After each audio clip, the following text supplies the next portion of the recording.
Olá, eu sou André Nóbrega e estamos em Bom Ambiente, o podcast da Associação Portuguesa de Geólogos. Os edifícios são responsáveis por 36% das emissões de dióxido de carbono na União Europeia. Uma forma de reduzir estas emissões é utilizar energia geotérmica para a climatização dos edifícios. Em Portugal continental, apesar de não ser viável produzir eletricidade a partir de energia geotérmica, existem condições favoráveis para a sua utilização na climatização de espaços interiores. Vamos saber mais com a geóloga Carla Lourenço e o engenheiro civil José Lapa. O meu nome é Carla, trabalho na Direção-Geral de Energia e Geologia, sou diretora de serviços da área de recursos hidrogeológicos e geotérmicos, mas acima de tudo, aqui para este filme, sou geóloga, hidrogeóloga de formação, fiz o meu curso na Faculdade de Ciências da Universidade de Lisboa e desde então tenho tido todo o meu percurso no âmbito das águas minerais naturais, águas nascentes e recursos geotérmicos, que é uma temática que eu gosto muito e que tenho o prazer de conseguir estar sempre a trabalhar à volta desta temática. O meu nome é José Lapa, tenho 2 ofícios, sou engenheiro civil de formação na Universidade de Coimbra, atualmente sou professor na Universidade de Aveiro e também projetista em projetos de engenharia civil. Tenho formação em engenharia estrutural na Universidade de Coimbra, na Universidade do Porto e depois no University College de Londres, mas por oportunidade estive envolvido na instalação de geotermia de baixa entalpia nos edifícios construídos recentemente na Universidade de Aveiro, 6 edifícios, e, portanto, derivei o meu interesse um bocado para a geotermia de baixa entalpia.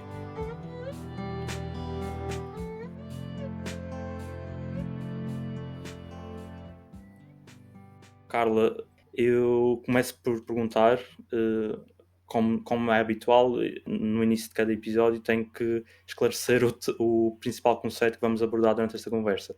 Por isso a pergunta é muito direta. O que é energia geotérmica? Ok, tudo bem. A energia geotérmica é a energia que está acumulada no subsolo, no interior da Terra, e que depois pode ser aproveitada. Quando nós aqui já estamos a falar depois na questão da abordagem do que é o recurso geotérmico, aqui já estamos a falar num conceito mais particular, já nos estamos a referir especificamente aos fluidos e às formações geológicas do subsolo, cuja temperatura é suscetível de aproveitamento económico. Portanto, aqui já é um sentido mais particular desta ação, de que é aquela temperatura que está ali no subsolo que é possível de ter aproveitamento económico. Uhum. E como é que se descobrem essas reservas? Como é que se estudam os recursos geotérmicos? Bem, os recursos geotérmicos, como todos os recursos que nós temos aqui, digamos, recursos naturais, isto tudo tem a ver com a geologia. Por exemplo, no caso das nossas ocorrências geotérmicas, eu gosto de falar em ocorrências geotérmicas quando o recurso ainda não está qualificado. A partir do momento que o recurso passa a estar qualificado pelo Estado português, aí já passamos para o termo recurso geotérmico. Mas falando em evidências que nós temos em Portugal continental, e aí vou falar em primeiro lugar das ocorrências geotérmicas, e devido à geologia, Portugal continental é muito rico em ocorrências geotérmicas. E estas ocorrências geotérmicas estão muito relacionadas com grandes acidentes tectónicos. Por exemplo, a falha Penacova, Régua Verim, a falha Vilariça, Bragança, Manteigas. E, portanto, é geralmente, como é que eu ia dizer de uma forma simples, geralmente é no cruzamento entre as grandes falhas regionais e as suas conjugadas que nós depois temos as condições que são as melhores condições para depois que possamos ter a ascensão dos fluidos provenientes de zonas profundas da crosta. Uhum. Portanto, depois há vários métodos, mas como em tudo, como na geologia e na hidrogeologia, todos os métodos que têm a ver com a geofísica, todo o inventário de campo, o trabalho de campo é muito essencial Mas no caso destas ocorrências geotérmicas, muitas vezes, e nós andando aqui em Portugal continental e de norte ao sul, nós vemos nascentes naturais, que vemos que têm logo uma certa temperatura. Portanto, há ali aquelas descargas daqueles sistemas aquíferos e que é logo ali também visível ao olho nu. Uhum. Falou de algumas falhas tectónicas, portanto, acidentes no terreno que podem suscitar a ocorrência destas fontes geotérmicas, e falou de alguns locais, em concreto, no nosso território, onde é que podemos encontrar fontes de energia geotérmica das que se conhecem. Assim. No caso, eu estou a falar especificamente das ocorrências geotérmicas que estão identificadas pela Direção-Geral de Energia e Geologia e em Portugal continental. A DGEG apenas tem tutela em Portugal continental. Açores e Madeira têm a sua própria autonomia. Portanto, o nosso foco, o nosso estudo é só Portugal continental. E nós, ao longo da falha, eu agora não dá para ver, para mostrar aqui, mas ao longo da falha Penacova-Régua-Verim, o que é que acontece? Ao longo dessa falha, nós temos um conjunto de ocorrências geotérmicas e de águas minerais naturais, por exemplo, a percorrer ali São Pedro Sul, até que termina ali em Chaves. Nós ali, ao longo daquela falha, efetivamente há um conjunto de águas minerais naturais com temperatura, há um conjunto de ocorrências geotérmicas identificadas e que nos leva a dizer que, por exemplo, aquela estrutura, a falha Penacova-Régua-Verim, é uma falha muito importante, aliás, como toda a tectónica. A tectónica em Portugal continental é determinante para o aparecimento das águas minerais naturais e das ocorrências geotérmicas. Depois, claro, há anomalias geotérmicas no país. Nós sabemos que ali a zona de Chaves há ali uma anomalia geotérmica. Temos a água mineral natural com maior temperatura em Portugal continental, uma temperatura máxima registada de 73 graus. Depois temos em São Pedro Sul uma água de 69 graus, mas depois também temos espalhados, mas acima de tudo na região norte e centro do país, porque, digamos, a geologia assim o dita, na região norte e centro do país é que nós temos francamente a maior concentração destas ocorrências geotérmicas. E agora, falando das suas potencialidades, nós cá, pelo que sei, cá em Portugal continental, não podemos usar a energia geotérmica para a produção de eletricidade. Não há condições favoráveis a isso. Quais são então as potencialidades dessas ocorrências? Em primeiro lugar, e estas ocorrências já são usadas desde o tempo dos romanos, em balneoterapia. E, portanto, já há muitos anos que, associado a estas águas com temperatura, e só para ter uma ideia, das 61 ocorrências geotérmicas que identificamos, 45 estão qualificadas já como águas minerais naturais. E como tal, quando nós falamos de uma ocorrência geotérmica, logo à partida estamos com muita facilidade já a querer falar de uma água mineral natural. E estas águas minerais naturais, desde tempos da época dos romanos, são usadas em balneoterapia. Depois, o que é que acontece? O que acontece é que estas águas com temperatura, e a DGEC tenta sempre que os concessionários façam a melhor gestão do recurso, e o concessionário fazendo a melhor gestão do recurso, nós queremos que façam o aproveitamento em cascata desse mesmo recurso, porque só assim é que ele está a ser aproveitado nas suas múltiplas valências. E isso nós verificamos que já está a ser feito em muitos locais do país, em que estas águas são usadas não só em balneoterapia, mas também já são usadas para aquecimento ambiental dos balneários termais e de hotéis localizados nas imediações dessas águas minerais naturais, também para águas quentes sanitárias. Já há aqui um aproveitamento em cascata do recurso e que nós tentamos, claro, que seja feito nas suas múltiplas valências, até que, por exemplo, uma temperatura mais baixinha, piscicultura. Já houve, aqui há uns anos, agora não há, também já houve estufas em São Pedro Sul. São Pedro Sul esteve estufas de bananas e de ananases. De momento, e devido ao falecimento daquele produtor, esse projeto caiu, mas o concessionário de São Pedro Sul quer outra vez reativar esse projeto para as estufas. E, portanto, há aqui um conjunto de, à medida que a temperatura vai diminuindo, há um conjunto de utilizações que são possíveis de ser feitas E já agora fazer aqui um bocadinho de propaganda.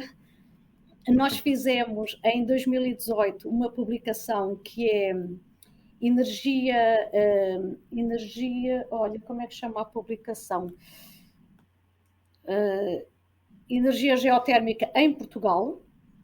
No site da DGEG existe essa publicação, e em que nós mostramos ali mesmo um quadro do Lindau e as várias possíveis aplicações à medida que essa temperatura vai diminuindo. E, portanto, com o baixar da temperatura, da fonte geotérmica, as possibilidades da sua aplicação ficam mais limitadas.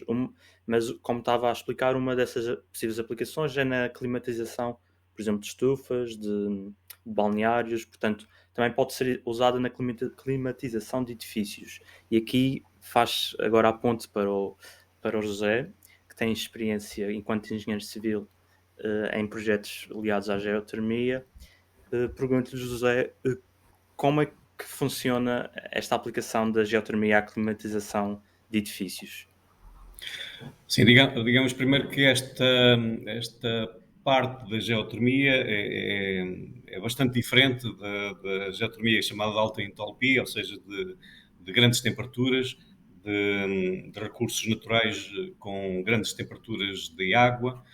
Esta geotermia que é utilizada na climatização de edifícios é chamada de muito baixa entalpia, ou seja, de temperaturas do solo natural sem existência de focos de aquecimento do magma da Terra. Portanto, são duas geotermias, digamos, bastante distintas em termos até de utilização.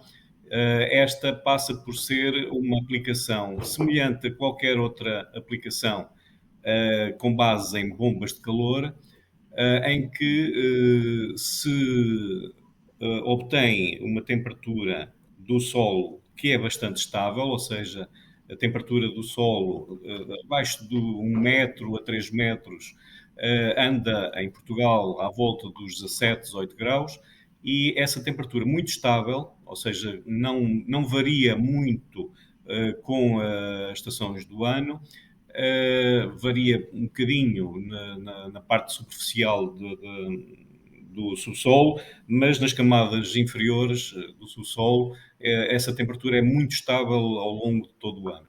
E isso faz com que o aproveitamento para uma bomba de calor lhe dê bastante eficiência, quer para o aquecimento, quer para o arrefecimento da temperatura do edifício.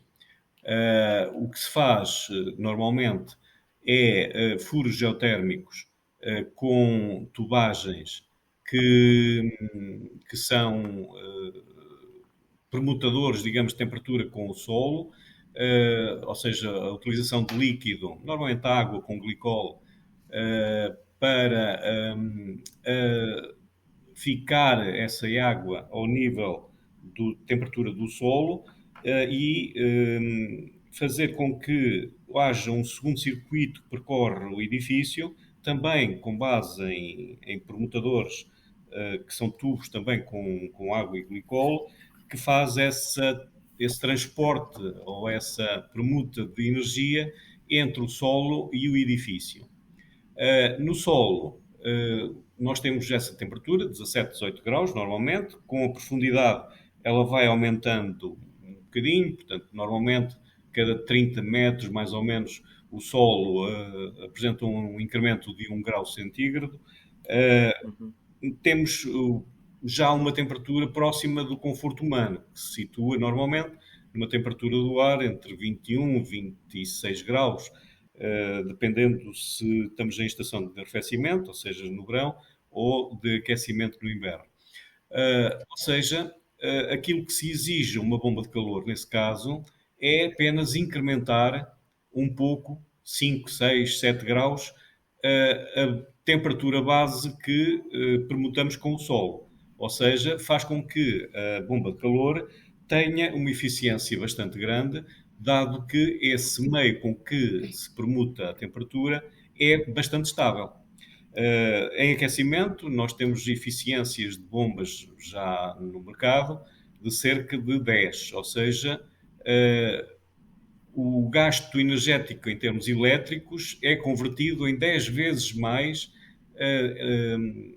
de temperatura ganha nessas bombas de calor.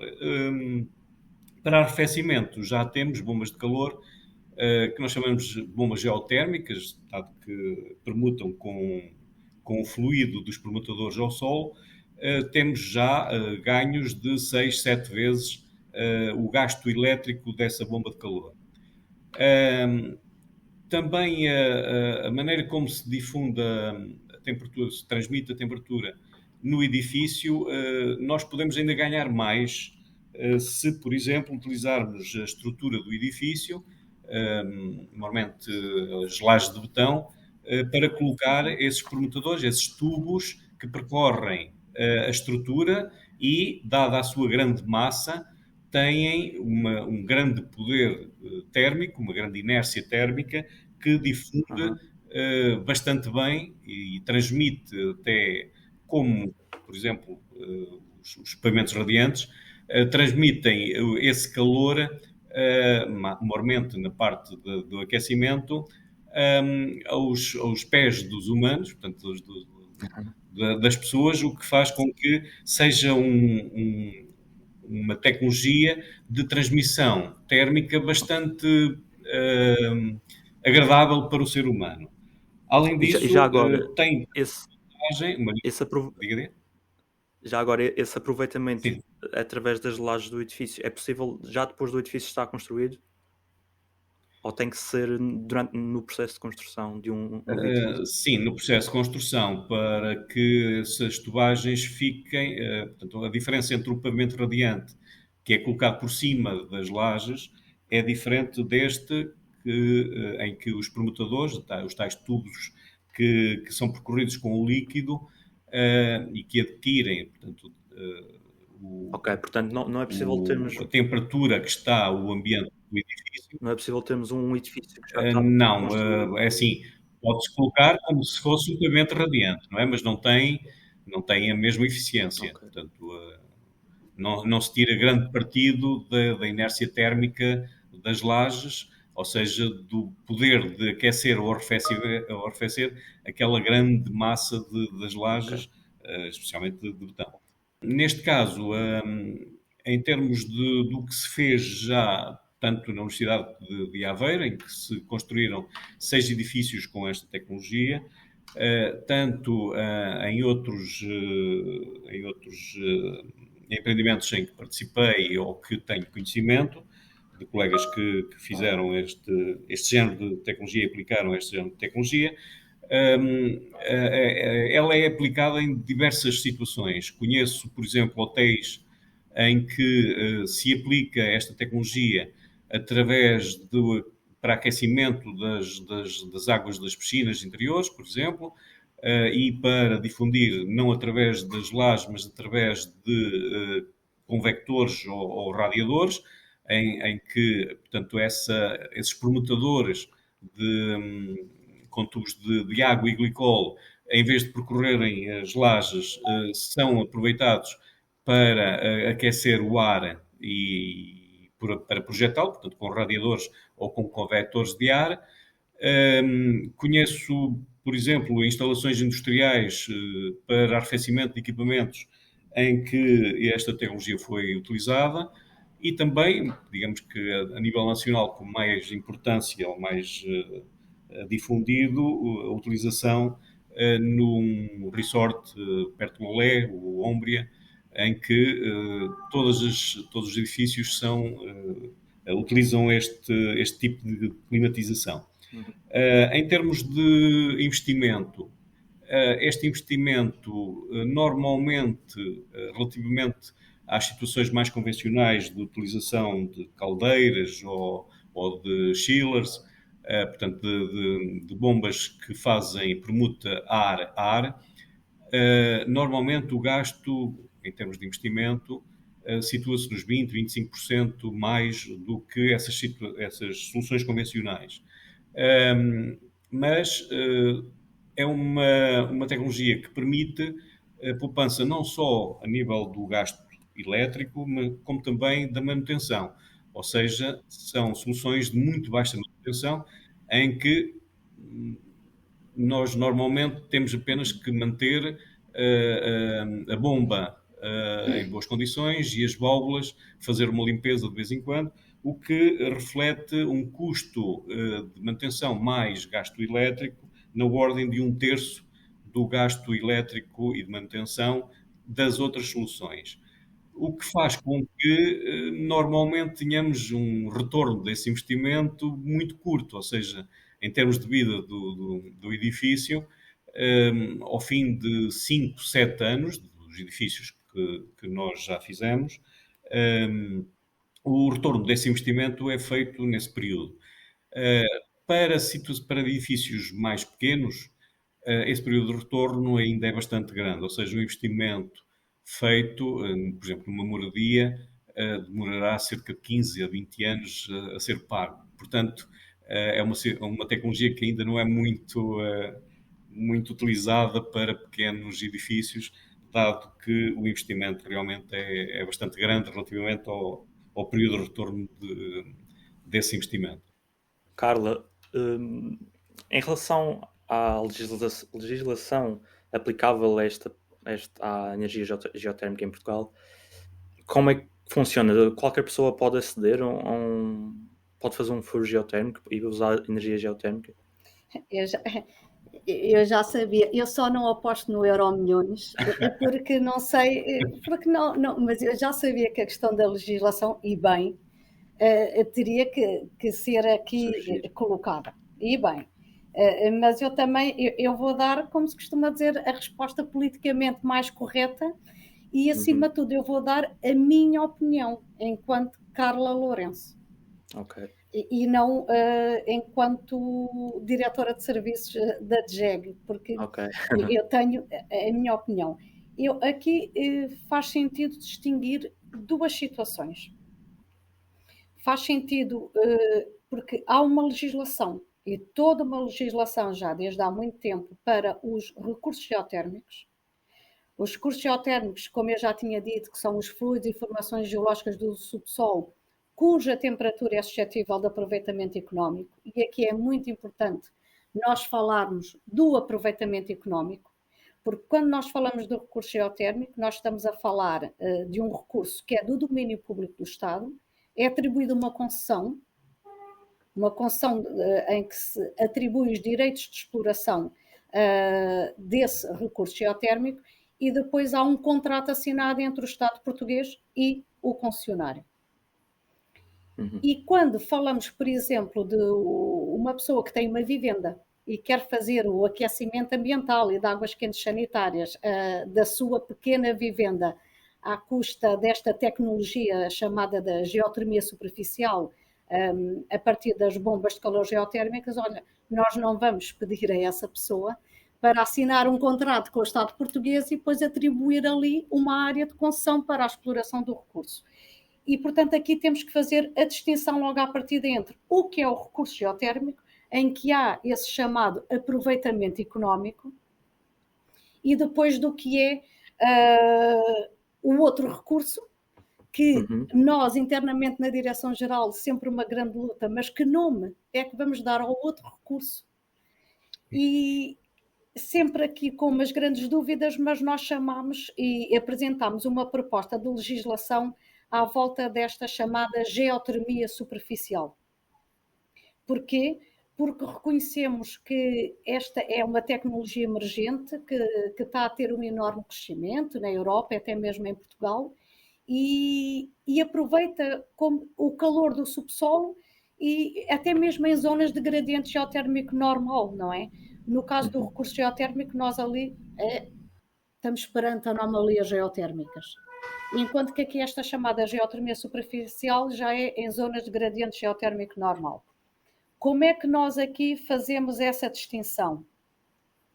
Preparámos um pacote legislativo que foi colocado já à consideração superior, mas com esta mudança de governo, infelizmente não viu a sua saída, estava mesmo na calha para sair e sofreu um pequenino atraso, mas eu penso que ao longo deste ano terá todas as condições para sair esta legislação da chamada geotermia superficial, mas até ao momento o que nós temos é um vazio legal. Ou seja, há várias pessoas que dizem eu quero fazer um furo geotérmico e ligam para a DGEG e dizem que autorizações é que eu tenho que ter para fazer o furo geotérmico. E aí é que se coloca diferentes opiniões. E diferentes opiniões porquê? Porque não há o enquadramento legislativo. A partir do momento que ele houver e que disser qual é o caminho, quer concordemos, quer não, tem que ser esse o caminho a ser trilhado. Eu considero que qualquer pessoa que queira fazer um furo geotérmico deve solicitar o parecer à ARH respectiva daquela zona. A ARH, a Administração Regional Hidrográfica, que pertence à Agência Portuguesa do Ambiente. Porquê? Porque às vezes são furos de 50, 80, podem ser 100 metros. Eu acho que nunca pode haver o garante de dizer mas eu não vou apanhar água, vai ser um furo seco.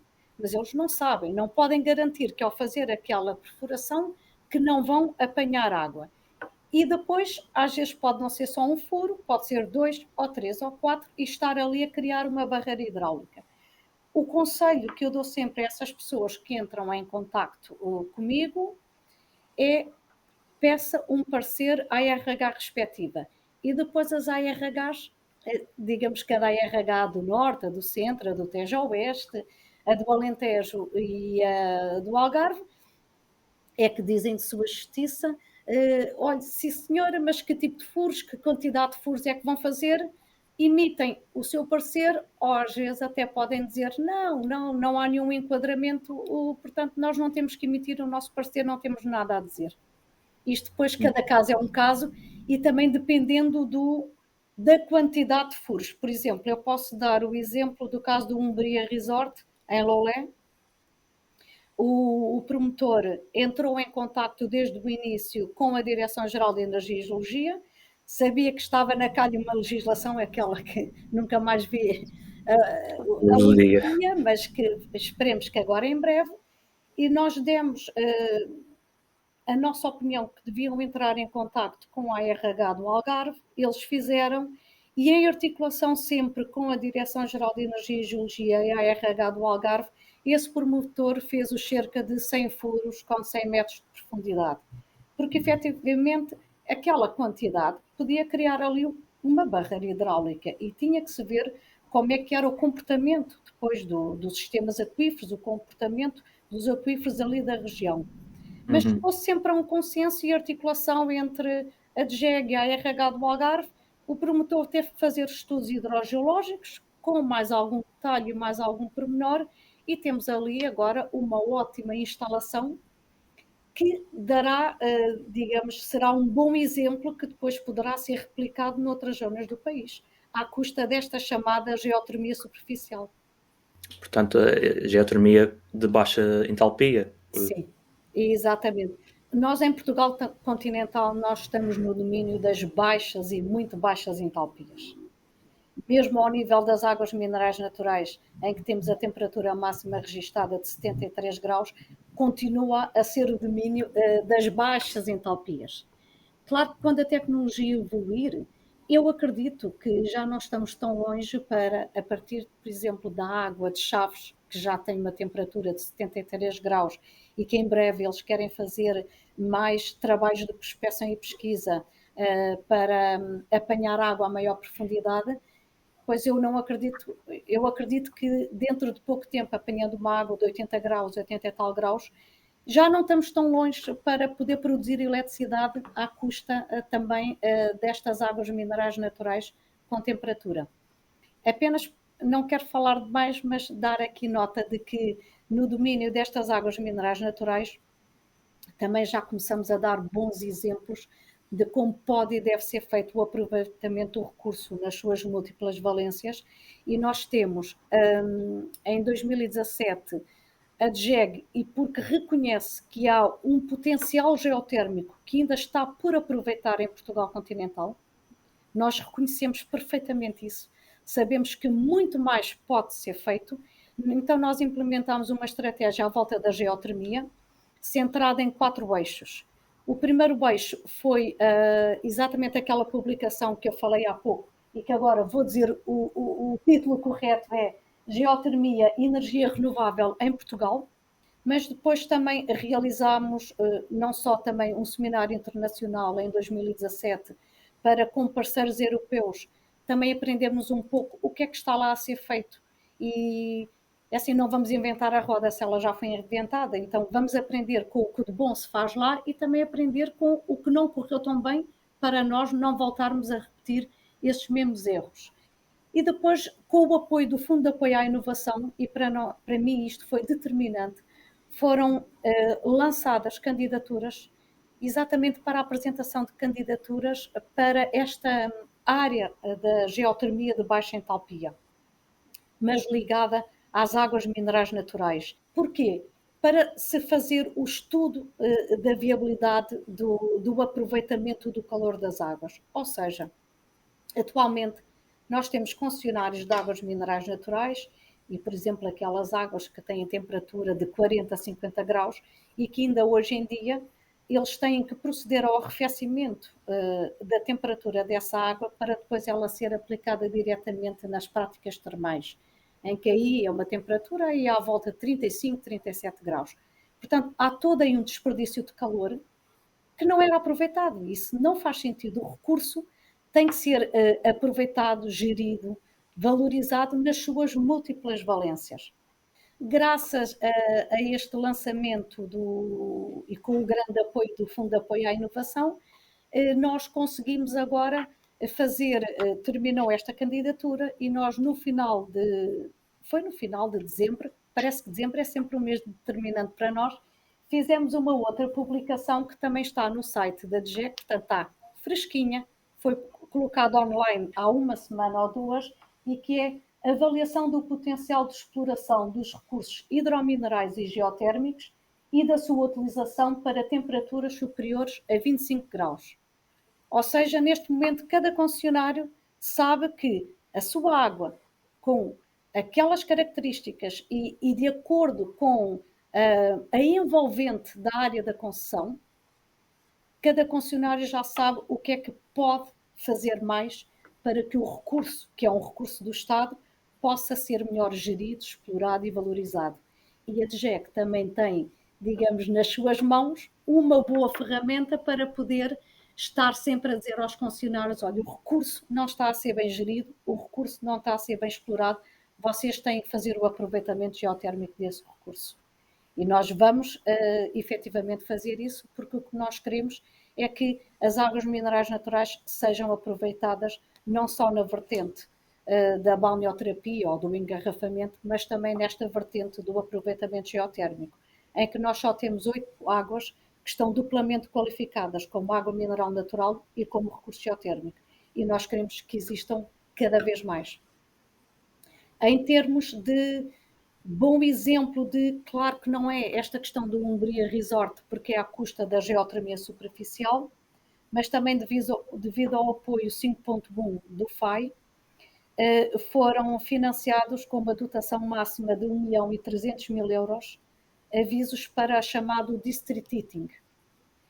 Foram 2 candidaturas foram vencedoras, foram Chaves e São Pedro Sul, foram as 2 águas mais quentes do país que conseguiram ficar e ver elegível a sua candidatura, e o que nós temos é que, em princípio, vão terminar as obras de expansão da rede de geocalor, tanto em Chaves como em São Pedro Sul, são redes à volta de 1,5 km, 2 km de comprimento, mas o que nós temos vai ser feito não só o aquecimento ambiental e de águas quentes sanitárias dos balneários termais e das piscinas municipais, em que isso já era feito nestes sítios desde há muitos anos, mas, por exemplo, em Chaves vão, já não sei agora precisar se são 13, 15 ou 17 edifícios públicos que vão ter o aquecimento ambiental e também de águas quentes sanitárias à custa da água mineral natural de Chaves, e São Pedro Sul não são tanto edifícios públicos, mas são hotéis. à volta entre 15 a 17 hotéis também vão ter o aquecimento ambiental e águas quentes sanitárias à custa destas águas minerais naturais, o que é muito importante também Portugal continental começar a dar estes bons exemplos em termos de street heating. Pois.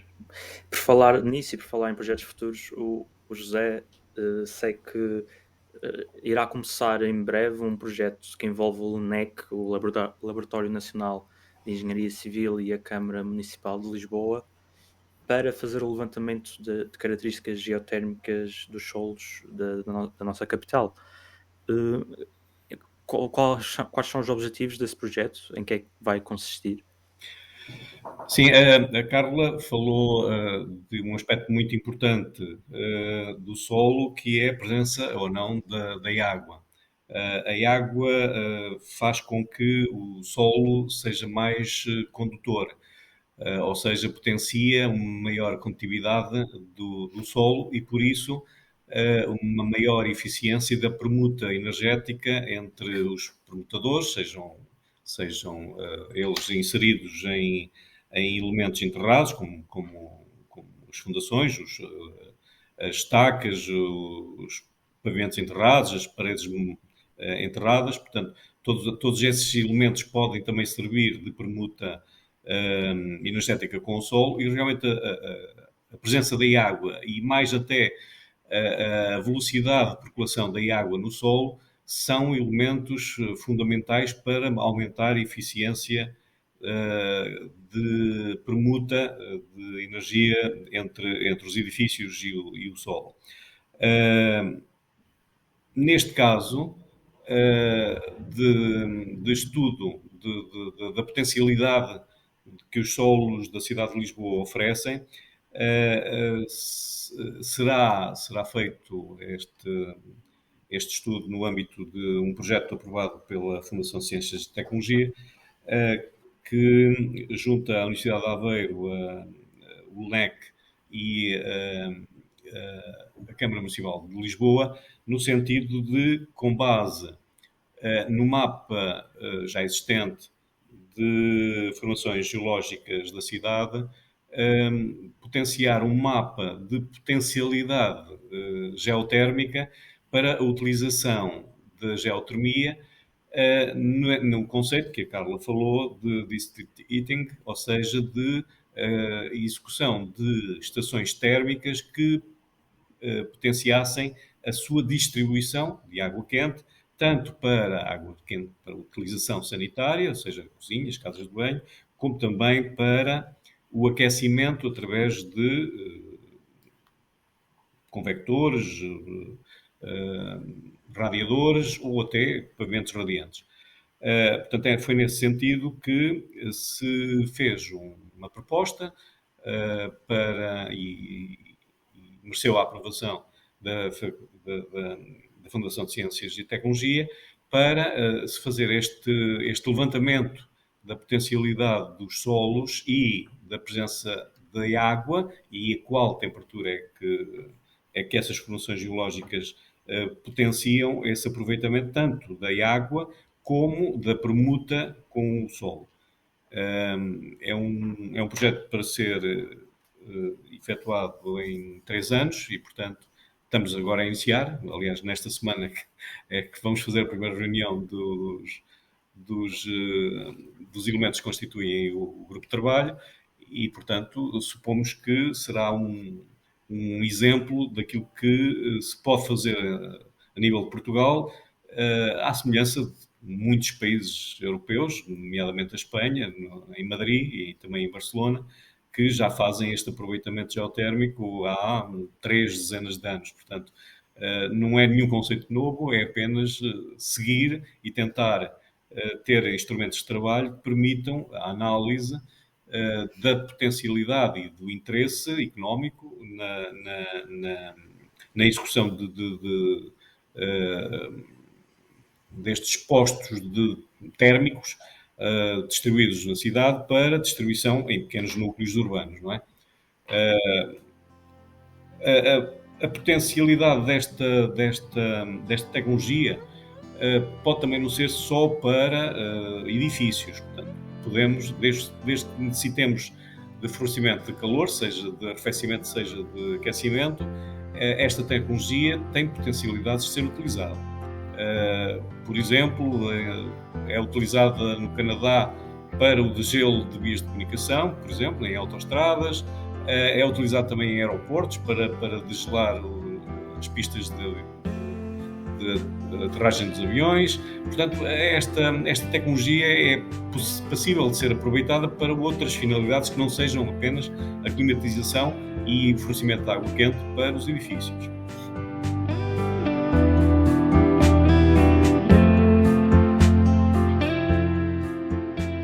Obrigado por nos ter acompanhado. Pode subscrever este podcast e seguir a Associação Portuguesa de Geólogos nas redes sociais para estar sempre a par das novidades.